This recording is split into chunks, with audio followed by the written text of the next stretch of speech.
అంతా ఒక సాధారణ గుడ్డు సొనతో మొదలవుతుంది. దీనిలో ఒక రహస్యమైన ఆకుపచ్చ రంగు పదార్థాన్ని ఎక్కిస్తారు, అది దానిని రెట్టింపు చేస్తుంది. ఆ తరువాత వాక్ ఆఫ్ ఫేమ్లో వారు ఎలిజబెత్ స్పార్కిల్ కోసం నక్షత్రాన్ని ఏర్పాటు చేస్తున్నారు. ఆమె త్వరగా హాటెస్ట్ సెలబ్రిటీలలో ఒకరిగా స్థిరపడుతుంది. కాని సంవత్సరాలు గడుస్తున్న కొద్దీ ఆమె వెలుగు మసకబారుతుంది. త్వరలోనే చాలామంది ఆమెను గుర్తుపట్టరు. చాలామందికి ఆమె ఎవరో కూడా తెలియదు. ఆ తరువాత మనం ఎలిజబెత్ని కలుస్తాము. ఆమె ఒకప్పుడు హాలీవుడ్ తార, ఇప్పుడు తన ఏరోబిక్ షోను నిర్వహిస్తూ ఇంకా వెలుగులోకి రాలేదు. ఆ రోజు సెట్లో అందరూ ఆమెకు పుట్టినరోజు శుభాకాంక్షలు తెలుపుతున్నారు, మరియు ఒక విచిత్రమైన పరిస్థితిలో ఆమె మగవాళ్ళ బాత్రూంలోకి వెళ్లవలసి వచ్చింది. అక్కడ హార్వీ ఆమె ఉనికిని ఏమాత్రం గమనించకుండా ఫోన్లో మాట్లాడుతూ హడావిడిగా, యవ్వనంగా, హాట్గా, సెక్సీగా ఉండే ఒక యువతిని షో బాధ్యతలు తీసుకోవడానికి వెతుకుతున్నారు. ఎందుకంటే ఎలిజబెత్ లాంటి ఒక అమ్మమ్మ ఇంతకాలం ఏరోబిక్ షోను ఎలా నడిపిస్తుందో అతనికి అర్థం కావడం లేదు. హార్వే బాత్రూం నుండి వెళ్లిపోయాక ఎలిజబెత్ అద్దంలో తన ప్రతిబింబాన్ని చూస్తూ ఉండిపోతుంది,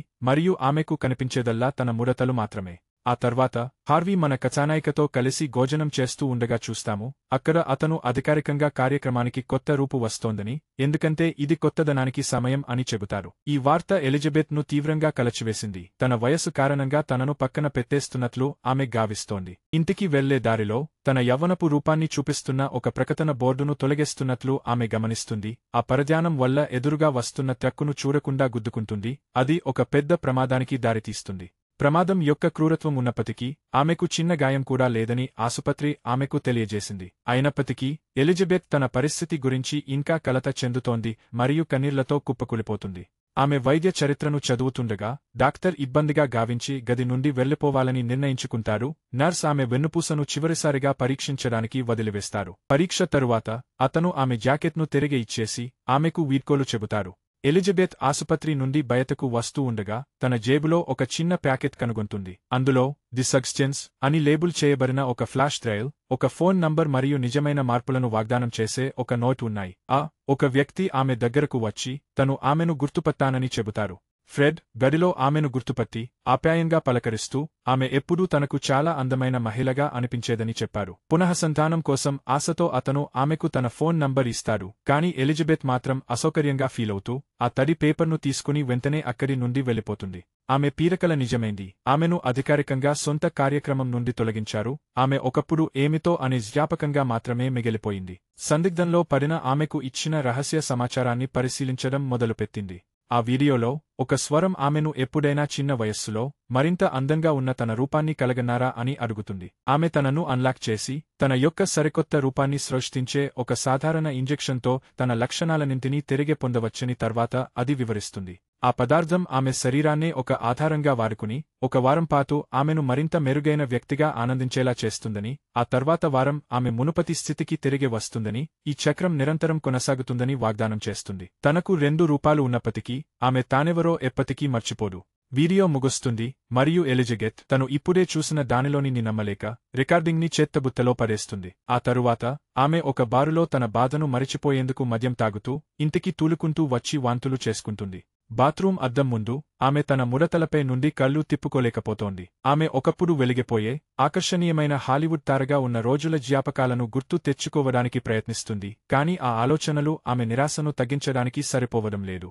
చివరికి ఆమె చేత్తలో తిరిగి వెతికి యుఎస్కి డ్రైవ్ను తీసుకుని ఆర్డర్ ఇవ్వడానికి ఆ నెంబర్కు కాల్ చేయాలని నిర్ణయించుకుంటుంది. వాళ్ళు ఇచ్చిన చిరునామాను ఆమె రాసుకుంటుంది. మరుసటి రోజు ఉదయం వార్తాపత్రిక తిరిగేస్తుండగా తన సొంత కార్యక్రమంలో తన స్థానంలో మరొకరిని తీసుకోవడానికి ఒక ప్రకటన చూస్తుంది. ఆ ప్రకటనలో 18 నుండి 30 సంవత్సరాల వయస్సు గల స్త్రీలను మాత్రమే అంగీకరిస్తున్నట్లు పేర్కొనడంతో అది ఆమె నిరాశను మరింత పెంచుతుంది.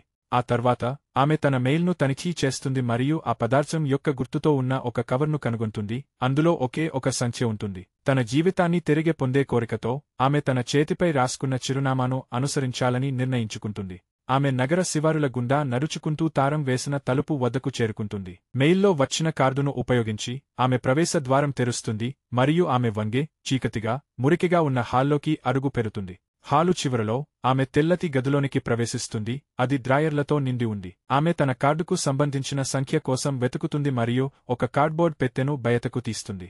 తన విలాసవంతమైన ఇంటికి తిరిగి వచ్చిన ఎలిజబెత్ ప్యాకేజీని తెరుస్తుంది. అందులో ప్రక్రియకు సంబంధించిన సూచనలు ఉన్నాయి. వాటిలో యాక్టివేటర్, స్టెగిలైజర్, ఏజెంట్ ఆఫ్ చేంజ్ మరియు కఠినమైన, రహస్యమైన ప్రక్రియ కోసం అవసరమైన ఆహారం ఉన్నాయి. హెచ్చరికలు మరియు కలవరపరిచే గుర్తుచేసే విషయాలు కూడా ఉన్నాయి.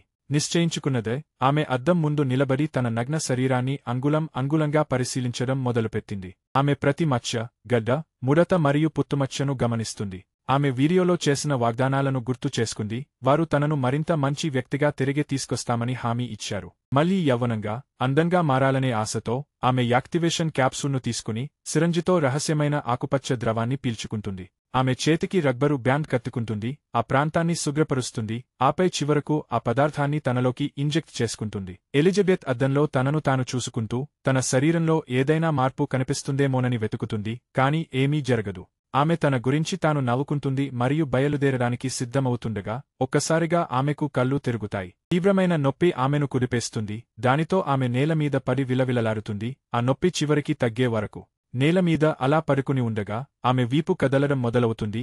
భయానకమైన కదలికలతో ఆమె చర్మం వెన్నెముక నుండి ఊడిపోతున్నట్టుగా వికృతంగా మారుతుంది, మరియు ఆమె కళ్ళు కనుగుడ్లలో నిలబడటానికి చాలా కష్టపడుతున్నాయి. ఆమె వీపులోని ఆ రంధ్రం నుండి ఒక కొత్త శరీర నిర్మాణ శాస్త్రం నెమ్మదిగా ఉద్గవిస్తుంది. ఆ వ్యక్తి ఇబ్బందిగా నిలగడి, నేలమీద పడివున్న ఎలిజబెత్ శరీరాన్ని చూస్తారు. అది పైకి లేస్తుండగా, అద్దంలో ప్రతిబింబం ఒక యువ మరియు అద్భుతమైన స్త్రీని చూపిస్తుంది. దృశ్యం పూర్తిగా గందరగోళంగా ఉంది. ఈ కొత్త ఎలిజబెత్ కళ్ళు ఒక లేత ఆకుపచ్చ మెరుపును వెదజల్లుతున్నాయి. తన కొత్త వంపులకు ఆకర్షితురాలై, ఆమె తనను తాను మెచ్చుకోకుండా ఉండలేకపోతోంది. కాని తను ఇప్పుడే బయటకు వచ్చిన నిర్జీవమైన శరీరాన్ని చూడగానే, అసహ్యకరమైన ఆకుపచ్చ ద్రవాన్ని వాంతి చేసుకుంటుంది. వేరే మార్గం లేక, ఆమె సూది దారం తీసుకుని తన పాత శరీరంలోని రంధ్రం కుత్తడం మొదలుపెడుతుంది. కుట్లు అన్నీ పూర్తయిన తర్వాత, ఆమె మ్యాట్రిక్స్కు ఆహారం అందించడానికి ముందుకు వంగే, ఆ పదార్థాన్ని నేరుగా తన సిరలోకి ఎక్కిస్తుంది. ఇప్పుడు ఎలిజబెత్ రెండుగా చీలిపోయింది. యవ్వనంతో మెరిసిపోతున్న ఆ యువతి తన మంచం మీద రాత్రంతా గడుపుతోంది. మ్యాట్రిక్స్ యొక్క నిర్జీవమైన శరీరం చల్లని బాత్రూం నేలపై ఉండిపోయింది. ఆమె గొంతు కూడా వేరుగా వినిపిస్తోంది. ఆ భయంకరమైన శబ్దం వినగానే ఆమె ముక్కు నుండి రక్తం కారడం మొదలవుతుంది. అది ఆమె రోజువారీ స్టెగిలైజర్ తీసుకోవలసిన అత్యవసర పరిస్థితిని తెలియజేస్తుంది. ఈ ప్రక్రియలో ఎలిజబెత్ స్పృహ కోల్పోకుండా పోరాడుతుండగా, నేలపై ఉన్న ఆమె శరీరం నుండి ఒక పెద్ద సిరంజితో తెల్లటి ద్రవాన్ని సేకరిస్తారు. ఒక్క క్షణం కూడా వృథా చేయకుండా, ఆమె 7 గుళికలలో ఒకదాన్ని తన కాలులోకి ఇంజెక్ట్ చేసుకుంది. ఆమె యవ్వనం, వశ్యత మరియు అందం తిరిగే రావడంతో, ఆమె గర్తీ చేయడానికి ఒక మహిళ కోసం చూస్తున్న వార్తాపత్రిక ప్రకటనను చూస్తుంది. ఏమాత్రం ఆలస్యం చేయకుండా, ఆమె ఆడిషన్ జరిగే ప్రదేశానికి బయలుదేరుతుంది మరియు దారిలో, తన పెద్ద ప్రదర్శన కోసం ఒక రెచ్చగొట్టే దుస్తులను తీసుకోవాలని నిర్ణయించుకుంటుంది. ఆడిషన్లో, న్యాయమూర్తులు తమ కఠినమైన అందాల ప్రమాణాలకు తగినంతగా లేని డజన్ల కొద్దీ అమ్మాయిలను చూశారు. అయితే, దరఖాస్తుదారుల్లో ఒకరి వంపుసొంపులతో, మచ్చలేని ఆకృతిని చూసి వారంతా నోతమాట రాని వారవుతారు. వారు వెంటనే ఆమె పేరు అడుగుతారు. ఆమె నమ్మకంగా, సూ అని సమాధానమిస్తుంది. తర్వాత, మనం హార్వే యొక్క గమనంలో సూని చూస్తాము. అతను ఆ కార్యక్రమానికి నిర్మాత. పాత ఎలిజబెత్ స్థానంలో అతను పరిగణించే ఖచ్చితమైన వ్యక్తిని చూడడానికి అతను చాలా సంతోషంగా ఉన్నాడు.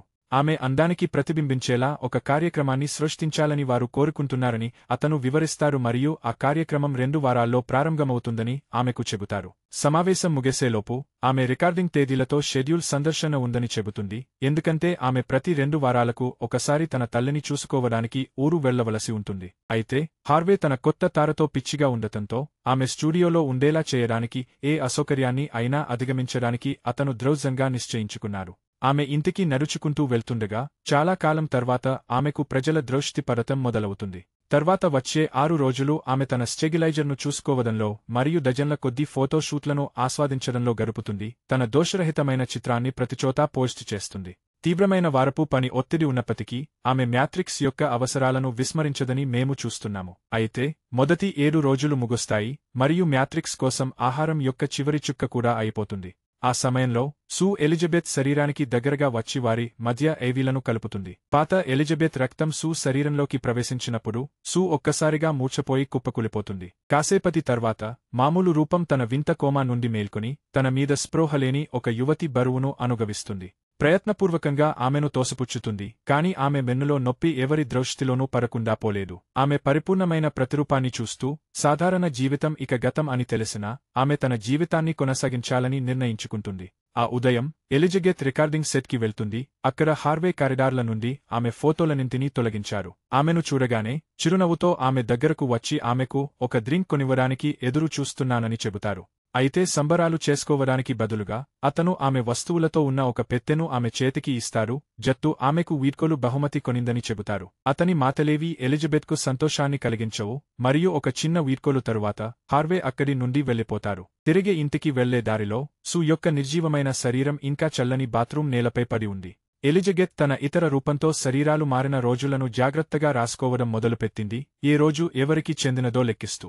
ఆమె రెండో రోజున ఆమె మెయిల్ని తనిఖీ చేస్తుంది మరియు ఆమె రహస్యమైన సరఫరాదారు నుండి ఒక లేఖను కనుగొంటుంది. ఆమె తదుపరి సరఫరా ఆమె సాధారణ డ్రాపాఫ్ స్థానానికి పంపిణీ చేయబడిందని మరియు ఆమె అదే పరిసరాల్లో దానిని తీసుకోవాలని తెలియజేస్తుంది. ఆమె ఇంటికి తిరిగి వచ్చినప్పుడు ఎలిజబెత్ బాత్రూంలోకి వెళ్లి సూ కోసం ఎంత ఆహారం మిగిలి ఉందో చూస్తుంది. ఎలిజబెత్ బాత్రూంలో నిర్జీవంగా పడి ఉండగా సూ వచ్చే వారం మళ్లీ తన స్థానంలోకి వస్తుంది. ఆ తర్వాత ఆమె గోడల మధ్య దాగి ఉన్న స్థలం కోసం ఇంటిని వెతకడం మొదలు పెడుతుంది. ఒకసారి అది దొరికిన తర్వాత ఆమె బాత్రూం గోడను కూల్చివేయడానికి చాలా రోజులు గడుపుతుంది. ఆ శబ్దానికి విసిగిపోయిన ఆమె పొరుగువారిలో ఒకరు ఆమెను నిలదీయడానికి వస్తారు. అయితే సూ తనను తాను కొత్త అద్దెదారుగా పరిచయం చేసుకుంటుంది మరియు పొరుగువారైన ఆలివర్ అంతరాయం కలిగించినందుకు క్షమాపణలు చెబుతూ ఆమెకు ఏదైనా సహాయం కావాలంటే చేయడానికి సిద్ధంగా ఉన్నానని తెలియజేస్తారు. సూ తిరిగి ఇంటికి వచ్చిన తర్వాత ఆమె ఎలిజబెత్ శరీరాన్ని బాత్రూంకు తీసుకువెళ్లి తను కట్టిన రహస్య గదిలో బంధిస్తుంది. ఆ తర్వాత ఆమె ఇంట్లో ఉన్న పాత బొమ్మలను తన కొత్త గుర్తింపును ప్రతిబింబించే చిత్రాలతో మార్చడం మొదలుపెడుతుంది. మరో క్షణంలో కొత్త టీవీ కార్యక్రమం ప్రారంభమవుతుంది. మా యువ మరియు అందమైన కథానాయిక తన పాత్రలో అద్భుతంగా మెరుస్తుంది. సెట్ అంతటా ప్రతిధ్వనించే ఉత్సాహగరితమైన సంగీతానికి అనుగుణంగా కదులుతూ అలరిస్తుంది. ప్రదర్శన ముగిసే సమయానికి ఎలిజబెత్ తన పాత కార్యక్రమంలో చేసే సంజ్ఞతోనే ఆమె ప్రేక్షకులకు వీడ్కోలు పలుకుతుంది. కొత్త తారకు ఆమె సహోద్యోగుల నుండి కరతాళ ధ్వనులు లభిస్తాయి మరియు మన కథానాయకుడు పునరుజ్జీవనం పొందిన వృత్తి జీవితానికి ప్రారంభంలోనే మరోసారి కీర్తిని రుచి చూడటం మొదలు పెడతారు. ఆమె వారంలో చివరి రోజున తన నటీనటులతో కలిసి రాత్రి విందు కోసం ఆమె తన ఉత్తమ దుస్తులను ధరించి సిద్ధమవుతుంది. ఆమె తన యవ్వన శరీరాన్ని పూర్తిగా ఉపయోగించుకుని ఆనందించాలని అనుకుంటుంది, కాని మాట్రిక్స్ ఆహారం తక్కువ అవ్వడం వల్ల ఆమె పూర్తిగా ఆనందించలేకపోతుంది. ఆమె ముక్కు నుండి రక్తం కారడం మొదలవుతుంది మరియు మైకంగా ఉండటంతో ఆమె ట్రాయ్ నుండి సెలవు తీసుకుని తన ఇంటిలోని బాత్రూంకు పరిగెత్తుతుంది. అక్కడ ఎలిజబెత్ భోజనం చేస్తూ ఉంటుంది. బాధాకరమైన ఈ ప్రతిచర్యతో ఆమె వ్యవహరిస్తుండగా సూ ఎత్తి పరిస్థితుల్లోనూ వెర్షన్లను మార్చాలని గుర్తు చేసుకుంటుంది. కాని తన 7 రోజులు ముగిశాయని తెలుసుకుని తన వంతు ఇప్పటికే పూర్తయినప్పటికీ ఆమెను స్థిరపరచుకోవడానికి మరొక సి క్యాప్సూల్ తీసుకుంటుంది. ఆమె కోలుకున్నాక ఆనందంగా ఉండటానికి ట్రాయ్తో కలిసి మనీ సోఫాకి తిరిగి వస్తుంది. అయితే అతను తన బిగుతైన సూట్ను విప్పినప్పుడు ఆమె లోపలి గాగాలు బయటకు రావడం మొదలవుతుంది. ఆ తర్వాత ఎలిజబెత్ నుండి ఒక దిగ్భ్రామ చెందిన కేక వినిపిస్తుంది. ఆమె తన ఇతర రూపాంతరంతో పాటు పైకి లేస్తుంది. బాత్రూం చేరుకున్నాక ఆమె ఇంటిలో గందరగోళాన్ని గమనించి కిటికీకి అంచి ఉన్న ట్రాయ్ రాసిన ఒక నోట్ను చూసింది. దానిని చదవడానికి ఆమె దగ్గరవుతుండగా ఆమె మేర్లలో ఒకటి ఒక్కసారిగా వృద్ధాప్యం చెంది మరింత కుళ్ళిన రూపం సంతరించుకున్నందుకు భయపడుతుంది. భయంతో ఆమె బాత్రూంకు పరిగెత్తుకుంటూ వెళ్లి తన శరీరాన్ని పరీక్షించుకుంటుంది మరియు రాత్రి తాను తీసిన పదార్థం ఉన్న రంధ్రం నయం కావడం లేదని కనుగొంటుంది. నిరాశతో ఆమె ఆ పదార్థం యొక్క దుష్ప్రభావాన్ని తెలియజేయడానికి యుఎస్కి డ్రైవ్పై ఉన్న నెంబర్కు కాల్ చేస్తుంది. కొన్ని అదనపు గంటల కోసం మాత్రమే దానిని దుర్వినియోగం చేశానని ఆమె వివరిస్తుంది మరియు పరిస్థితిని మార్చడానికి సహాయం కోరుతుంది. అయితే అవతలి వైపు ఉన్న వ్యక్తి ఆమెతో చేయడానికి ఏమీ లేదని, ఎందుకంటే 2 రూపాలు ఒకే వ్యక్తి మరియు వారిపై విధించబడిన సమతుల్యతను గౌరవించాలి అని చెబుతారు. ఆ తర్వాత ఆమె తన అపార్ట్మెంట్ను శుభ్రం చేస్తుండగా టీవీలో వస్తున్న సంగీతానికి అనుగుణంగా తన మరో రూపం శృంగారంగా కదులుతూ ఉండటం చూస్తుంది. కుళ్ళిపోతున్న వేలితో ఆమె టీవీ కత్తేస్తుంది. సరిగ్గా అప్పుడే ఆమె పక్కింటి అతను ఆలివర్ డోర్ బెల్ మోగించిన శబ్దం వింటుంది. సమాధానం ఇవ్వకుండా తను తలుపు వెనుక నుండి అతన్ని చూస్తూ ఉంది. ఒలివర్ సూను డ్రింక్ కోసం బయటకు వెళ్దామని అడుగుతారు, కాని స్పందన రాకపోవడంతో ఆమెకు కొంత వ్యక్తిగత స్థలం ఇవ్వాలని నిర్ణయించుకుని అక్కడి నుంచి వెళ్లిపోతారు. ఎలిజబెత్ తన కొత్త రీఫిల్ కోసం నోటీసు అందుకున్నప్పుడు ఆమె తన బాక్స్ను సాధారణ శివారు ప్రాంతంలో తీసుకోవడానికి బయలుదేరుతుంది మరియు ఆమెను కలవరపరిచే ఒక శబ్దాన్ని వింటుంది. భయపడుతూ ఆమె మనస్సును శాంతపరచుకోవడానికి ఒక కాఫీ షాప్లోకి అడుగుపెట్టింది. అక్కడ కొద్ది అడుగుల దూరంలో కూర్చున్న ఒక వృద్ధుడు 7 రోజుల ప్రభావం చాలా కాలం ఉంటున్నట్లుగా ఉందని వ్యాఖ్యానించారు. అతని చేతి మీద ఒక గుర్తును ఆమె గమనిస్తుంది మరియు తనకు చికిత్స చేసిన నర్సుకు కూడా అలాంటి ప్రముఖ పుట్టుమచ్చ ఉందని గుర్తు చేసుకుంటుంది. ఆ క్షణంలో ఆ ముసలి వ్యక్తి తన వస్తువులను జారవిరిచాడు. దానితో ఆమె కార్డును పోలి ఉండే కార్డు ఒకటి బయటపడింది, కాని దాని మీద వేరే నంబర్ ఉంది. ఎలిజబెత్ అతడు తనను వెంబడిస్తున్నారని అనుకుంటుంది మరియు అతను ఆమె ఎలా ఉందో తెలుసుకోవాలనే ఆసక్తితోనే అలా చేశానని ఒప్పుకుంటారు. మన ప్రధాన పాత్రధారి అన్ని బాగానే ఉన్నాయని పట్టుబట్టి చెబుతున్నప్పటికీ ఆ నిర్ణయం తీసుకునేలా ప్రేరేపించిన భావోద్వేగ అగాధపు అంచున ఉన్నట్లుగా అనిపించడం ఎంత బాధాకరంగా ఉందో గురించి మాట్లాడుతూనే ఉన్నారు. ఎలిజబెత్ ఇక వినలేక విసిగిపోయి అక్కడి నుండి వెళ్ళిపోవాలని నిర్ణయించుకుంటుంది. అలా వెళ్తూ త్రాయ్ను ఈకుంటుంది. దాంతో త్రాయ్ ఆ ముసలి ఆవిరని తన దారిలో నుండి తొలగమని అరుస్తారు, తను తన మోటార్ సైకిల్పై వెళ్లడానికి వీలుగా ఉండాలని. ఆమె ఇంటికి తిరిగి వచ్చిన తర్వాత ఆమె తొందరగా తన వస్తువులన్నీ వెతుకుతుంది, చివరికి ఫెడ్ నంబర్ దొరికే వరకు. ప్రస్తుతం తను ఎలా ఉన్నప్పటికీ ఫ్రెడ్ తననెప్పుడూ తను చూసిన అందమైన స్త్రీలలో ఒకరిగా గావించారని ఆమె గుర్తు చేసుకుంది. ఆమె అతనికి ఫోన్ చేయాలని నిర్ణయించుకుంటుంది. తాను ఈ మధ్య చాలా బిజీగా ఉన్నానని చెబుతుంది మరియు వారు అదే రాత్రి ఒక రెస్టారెంట్లో కలుసుకోవడానికి ఏర్పాటు చేసుకుంటారు. ఎలిజబెత్ తన అత్యంత విలాసవంతమైన దుస్తులను ధరిస్తుంది మరియు తను తలుపు మూయడానికి సిద్ధంగా ఉండగా సూ పెదవులు మరింత మెరుస్తూ ఉండటం గమనిస్తుంది. బయలుదేరే ముందు అద్దం ముందు నిలబడి తన అలంకరణను సరిచేసుకోవడానికి ఆమె వెనక్కి వెళ్తుంది. కాని సూ ప్రతిబింబం ఆమెను వేధిస్తున్నట్లుగా ఉంది. తన స్వర్ణ యుగం ఎప్పుడో గడిచిపోయిందని గుర్తు చేస్తుంది. ఆమె అద్దం ముందు తనను తాను సరిదిద్దుకుంటూ ఎక్కువ సమయం గడుపుతుంది. ఆపై బయటకు వెళ్లడానికి ప్రయత్నించిన ప్రతిసారీ తన మరో రూపం ఆమెను కలవరపెడుతూనే ఉంటుంది. నిరాశతో మళ్లీ మేకప్ సరిచేసుకోవడానికి వెళ్లేలా చేస్తుంది. చివరికి సూ యొక్క పరిపూర్ణతకు సరితూగలేక మొత్తంగా తుడిచేస్తుంది. ఓడిపోయిన ఆమె ఫ్రెడ్ సందేశాలను పట్టించుకోదు. అతను ఆమెను చేరుకోవడానికి వ్యర్థంగా ప్రయత్నిస్తున్నారు. మరో వారం గడిచిపోయింది మరియు సూ మళ్లీ నియంత్రణలోకి తీసుకుంది. చిత్రీకరణ సమయంలో సూ తన శరీరంలో ఒక వింత మార్పును అనుభవిస్తుంది. అది చిత్రీకరణకు అంతరాయం కలిగిస్తుంది. స్క్రీన్ మీద ఏదో తేడాగా ఉందని నమ్మిన దర్శకుడు మళ్లీ టేక్ చేయమని అంటారు.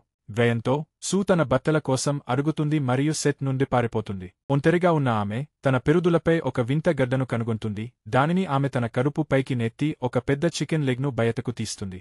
కోపంతో ఆమె ఎలిజబెత్ యొక్క చెడు ఆహారపు అలవాట్ల గురించి ఫిర్యాదు చేయడానికి అదే నంబర్కు కాల్ చేస్తుంది. కాని ఆపరేటర్ పాతే పారుతుంది. వారు ఇద్దరూ ఒకే వ్యక్తి అయినందున ఆమె దానిని సమర్థించలేదు. ఆ రోజు తర్వాత సూ సెట్కు తిరిగి వస్తుంది. కాని ఉదయం ప్రసారమయ్యే కార్యక్రమం రద్దు చేయబడిందని తెలుసుకుంటుంది. హార్వే ఆమెను కలవాలని డిమాండ్ చేస్తారు మరియు కార్యక్రమం గారి విజయం సాధించడం వల్ల మరియు ప్రేక్షకులు ఆమెను ఎంతగానో ఆదరించడం వల్ల ఆమె ఇప్పుడు అందరూ ఎంతగానో ఎదురుచూసే కార్యక్రమానికి, అంటే నూతన సంవత్సర ప్రత్యేక కార్యక్రమానికి వ్యాఖ్యాతగా వ్యవహరిస్తుందని తెలియజేస్తారు.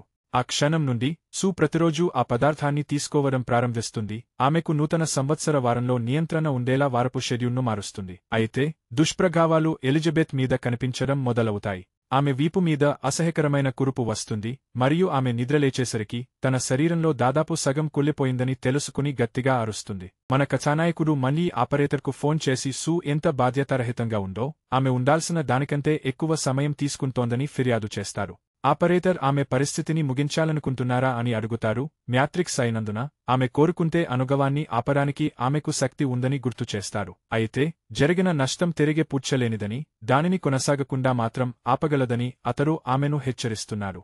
హెచ్చరిక ఉన్నప్పటికీ ఎలిజబెత్ తన దుర్భరమైన జీవితానికి తిరిగి వెళ్లడానికి నిరాకరిస్తుంది మరియు తనను పీల్చి పిప్పి చేసే పరిస్థితి యొక్క మానసిక ప్రభావాలను అనుభవించడం మొదలుపెడుతుంది. ఆమె తరువాత తన సోఫాలో కూర్చున్నప్పుడు తన కీళ్లు సహకరించడం లేదని ఆమె తెలుసుకుంటుంది.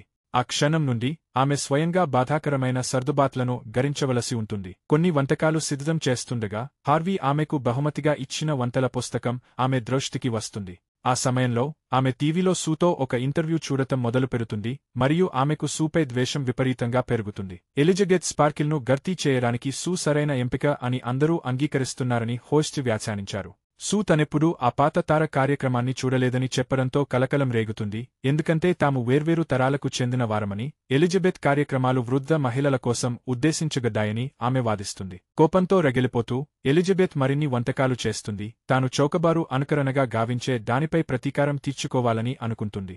ఈలోగా సూను అడిగిన చివరి ప్రశ్నకు ఆమె శ్రద్ధగా వింటుంది. ఆమె అందానికి రహస్యం చెప్పమని వ్యాఖ్యాత అడుగుతుంది. అందుకు ఆ యువతి తాను తనలాగే ఉంటున్నానని, తన మంచి మనసే అన్నింటికీ కారణమని చెబుతుంది.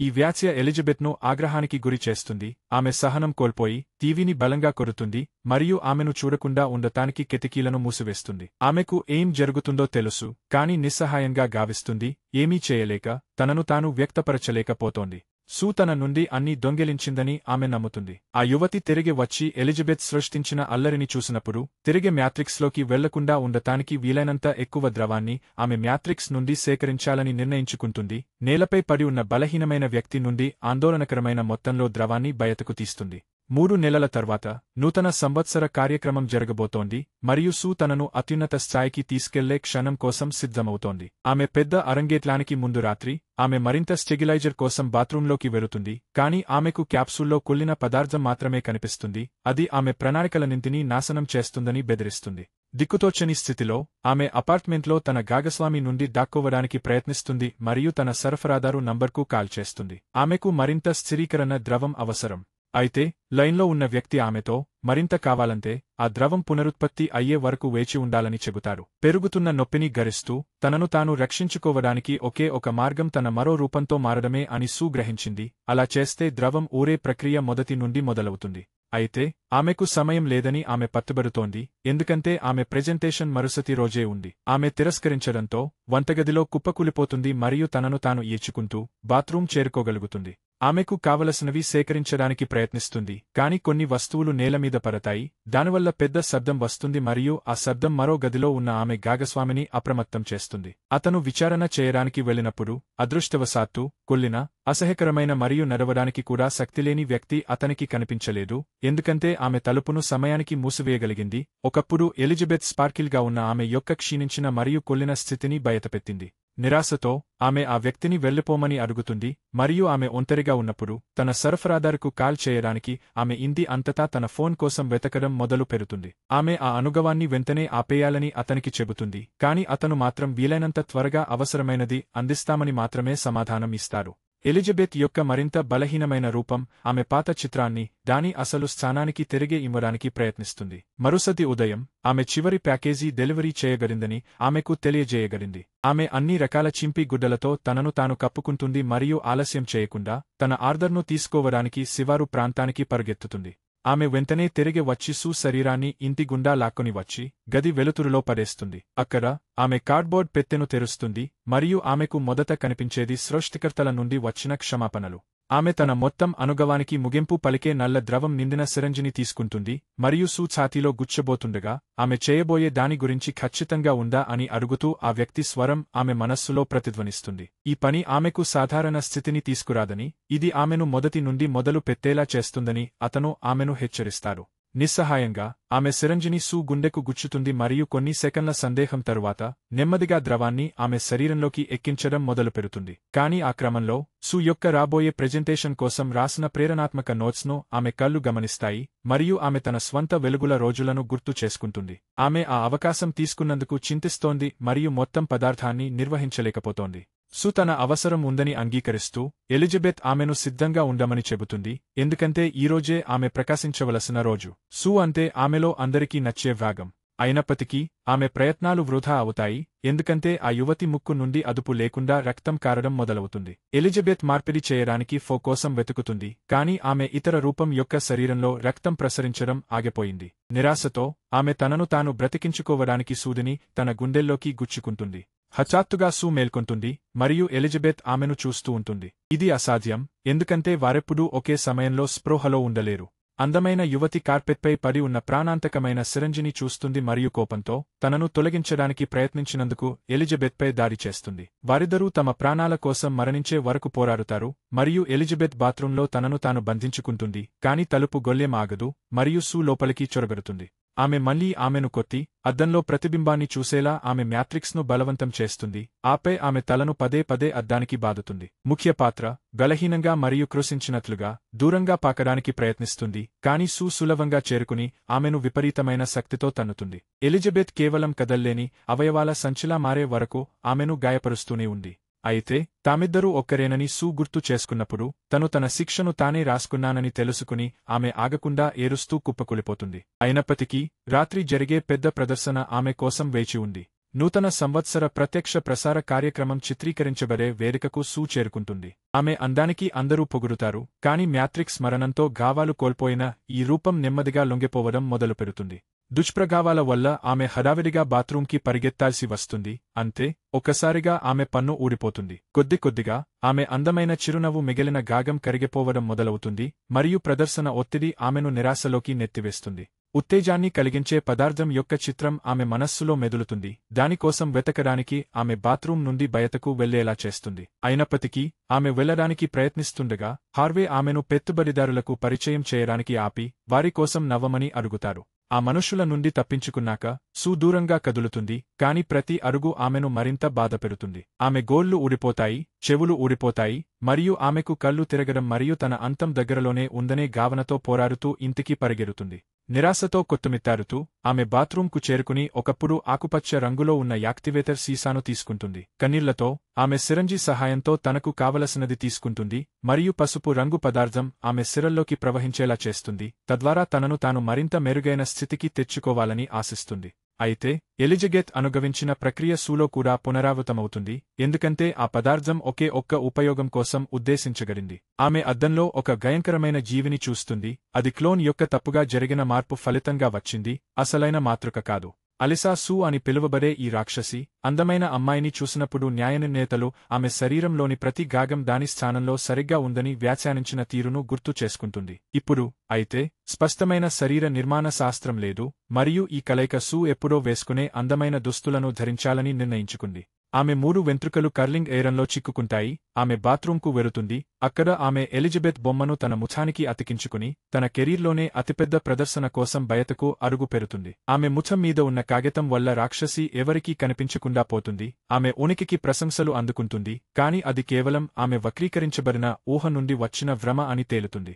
ప్రేక్షకులందరూ ఆతృతగా సూ రాక కోసం ఎదురు చూస్తున్నారు, కాని లైట్లు ఆరిపోయి ప్రదర్శన మొదలవగానే ఈ భయంకరమైన జీవి అందమైన నృత్యకారుల మధ్య తిరుగుతూ అందరి దృష్టిని ఆకర్షించేలా స్పాట్లైట్ల ముందు నిలబడుతుంది. అక్కడ ఆ జీవి భయానకమైన పదాలను ఉచ్చరిస్తుంది మరియు దాని ముసుగు విచ్ఛిన్నమై ఒక భయంకరమైన వికృతమైన ముఖాన్ని బయటపెడుతుంది. అది నెమ్మదిగా ఒక రొమ్మును ఒక రంధ్రం ద్వారా బయటకు నెరుతుంది. కేకలు ఆ ప్రాంతాన్ని ముంచెత్తుతున్నాయి మరియు ప్రతి ఒక్కరూ ఆ అసహ్యకరమైన దాన్ని అంతం చేయాలని కోరుకుంటున్నారు, కాని వారు దాని తలను నరికి వేయగలిగినప్పుడు ఒక కొత్త తల తిరిగి మొలుస్తుంది మరియు దాని అవయవాలు విరగడం మొదలవుతుంది. ప్రేక్షకులను రక్తం మరియు ద్రవాలతో నింపుతుంది. ఆ ప్రదేశం పూర్తిగా గందరగోళంగా మారుతుంది మరియు ఆ జీవి పారిపోవాలని నిర్ణయించుకుంటుంది. అకస్మాత్తుగా అది విచ్ఛిన్నమే నాశనమవుతుంది, అయినప్పటికీ అది స్పృహతోనే ఉంటుంది. ఒక చిన్న రాక్షసి ఆమె ప్రఖ్యాతి మొదలైన చోటికి తిరిగి పాకుతూ వెళుతుంది. ఎలిజబెత్ స్పార్కిల్ యొక్క కీర్తి శిఖరం, తద్వారా హాలీవుడ్ యొక్క అత్యంత అందమైన కళాకారిణులలో ఒకరి కథ ముగుస్తుంది.